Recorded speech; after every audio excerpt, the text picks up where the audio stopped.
সুপ্রিয় দর্শক আসসালামু আলাইকুম। আশা করি আপনারা সকলেই ভালো আছেন। দূরে বা কাছে যে যেখান থেকে আমার ভিডিওটি দেখছেন সবাইকে স্বাগতম। আজ আমি তৈরি করে দেখাবো খুবই মজাদার একটি রেসিপি। আজ আমি তৈরি করেছি করলা দিয়ে চিংড়ি শুটকি একটি ঝোল। এটি খেতে কিন্তু অনেক বেশি মজাদার হয়ে থাকে। যারা শুটকি খেতে পছন্দ করেন এবং করলা খেতে পছন্দ করেন তাদের কাছে কিন্তু এই ভিডিওটি অনেক ভালো লাগবে। আমি যেভাবে রান্না করেছি এতে কিন্তু করলার কোনো তিতো ভাব থাকে না এবং খেতেও কিন্তু অনেক বেশি মজাদার হয়ে থাকে। তো চলুন তাহলে দেখে নিই আমি কিভাবে করলাটি রান্না করে নিলাম। করলা রান্না করার জন্য প্রথমে আমি এখানে করলাগুলোকে ছোট ছোট করে কেটে নিয়েছি, দেখতে পাচ্ছেন আমি এরকম করে কেটে নিয়েছি। এবার এগুলোকে আমি খুব ভালো করে ধুয়ে পরিষ্কার করে তারপরে সিদ্ধ করে পানিটা ফেলে দিব, তাহলে আর করলা খেতে তিতো লাগবে না। আর এখানে আমি চিংড়ি শুটকি নিয়েছি। আমি চিংড়ি শুটকিগুলোকে খুব ভালো করে গরম পানি দিয়ে 10 মিনিট ভিজিয়ে রেখে তারপর ধুয়ে পরিষ্কার করে নিয়েছি এবং করলাগুলো সেদ্ধ করে নিয়েছি। এবার একটি কড়াইতে পরিমাণ মতো তেল দিয়ে দিচ্ছি।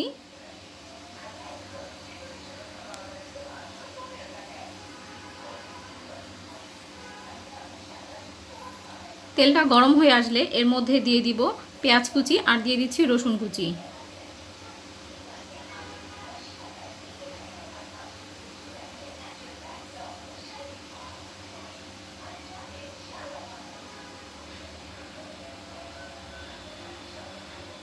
এবার পেঁয়াজ রসুনটাকে আমি হালকা করে ভেজে নেব।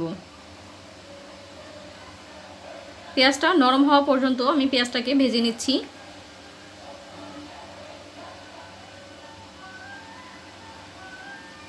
দেখতে পাচ্ছেন পেঁয়াজটা কিন্তু ভাজা হয়ে গিয়েছে। আমি খুব বেশি লাল করে ভাজবো না।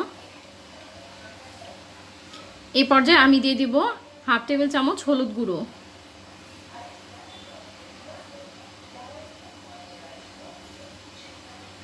দিয়ে দিচ্ছি 1 চা চামচের মতো লাল মরিচের গুঁড়ো, আর দিয়ে দিব লবণ। লবণটা পরিমাণ মতো দিয়ে দিবেন।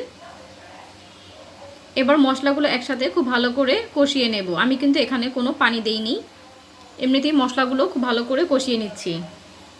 এবার চিংড়ি শুটকিগুলো দিয়ে দিব। চিংড়ি শুটকিতে কিন্তু অনেক পরিমাণে বালু থাকে এবং ময়লা থাকে, সেগুলো কিন্তু পরিষ্কার করে নিতে হবে খুব ভালো করে।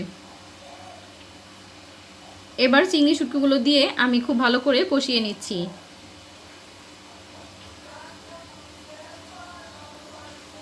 চুলার আঁচটা কমিয়ে একটু সময় নিয়ে আমি চিংড়ি শুটকিগুলো কষিয়ে নেব।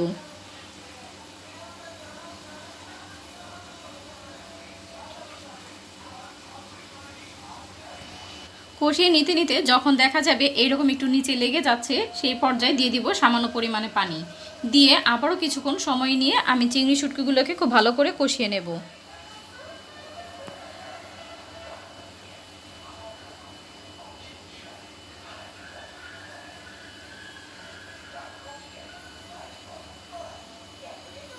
খুব ভালো করে চিংড়ি শুটকিটা কষানো হয়ে গেলে এর মধ্যে আমি দিয়ে দিব আলু। করলার সাথে আমি এখানে আলুও দিয়েছি। আলুগুলোকে ছোট ছোট করে কেটে নিয়েছি।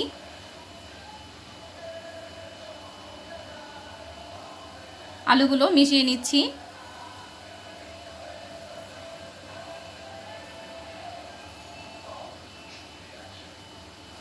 এবার দিয়ে দিব সিদ্ধ করে রাখা করলাগুলো। আমি কিন্তু করলাগুলো পুরোপুরিভাবে সিদ্ধ করিনি, এটা যেন তেতো ভাবটা চলে যায়, তাই এরকম আর কি বলক এসেছে, এরকম 2-3 বার বলক আসছে, তখন আমি পানিটা ফেলে দিয়েছি। করলাগুলো কিন্তু খুব ভালো করে সেদ্ধ হয়নি।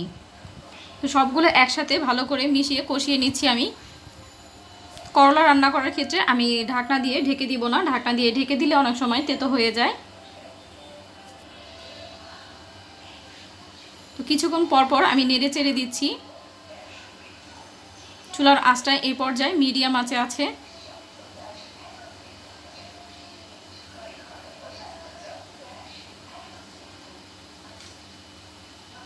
তো কিছুক্ষণ পর পর আমি নেড়ে চেড়ে দিচ্ছি যেন নিচের দিকে লেগে না যায়, পুড়ে না যায়। পুড়ে গেলে কিন্তু আবার খেতে ভালো হবে না, তাই কিছুক্ষণ পর পর আমি নেড়ে চেড়ে দিচ্ছি।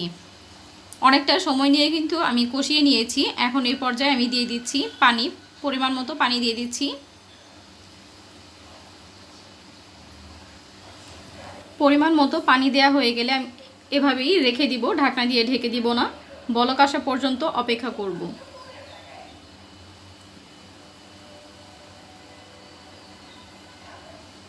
এই তো বলক চলে এসেছে, দেখতে পাচ্ছেন। এবার চুলার আঁচটাকে আমি কমিয়ে দেব। এবার যতক্ষণ না পর্যন্ত আলু এবং করলাটা খুব ভালো করে সিদ্ধ হয়ে যায় ততক্ষণ পর্যন্ত জাল করে নেব, তাতে ঝোলটাও আরেকটু কমে যাবে। তো দেখতেই পাচ্ছেন অনেকটা ঝোল কিন্তু কমে গিয়েছে এবং আলু কিন্তু সিদ্ধ হয়ে গেছে, করলা সিদ্ধ হয়ে গেছে। আমি একটু চেক করে নিচ্ছি। এই পর্যায়ে লবণটা দেখে নেবেন। এইভাবে কিন্তু চিংড়ি মাছ দিয়েও রান্না করলেও খেতে অনেক বেশি মজাদার হয়ে থাকে এবং চিংড়ি শুটকি দিয়েও রান্না করলে কিন্তু খেতে অনেক বেশি ভালো লাগে। যারা শুটকি খেতে পছন্দ করেন তারা অবশ্যই একবার হলেও বাসায় এভাবে ট্রাই করে দেখবেন রান্না করে, এটা খেতে কতটা বেশি মজার হয়ে থাকে।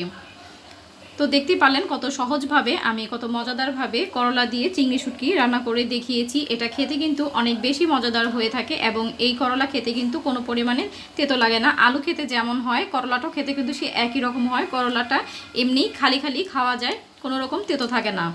তো আশা করছি পুরো ভিডিওটি আপনাদের কাছে খুবই ভালো লেগেছে। আমার ভিডিওটি যদি আপনাদের কাছে ভালো লেগে থাকে তাহলে অবশ্যই একটি লাইক দিয়ে দিবেন এবং আপনাদের যদি কোনো মতামত থেকে থাকে তাহলে অবশ্যই কমেন্ট বক্সে কমেন্ট করে জানাবেন।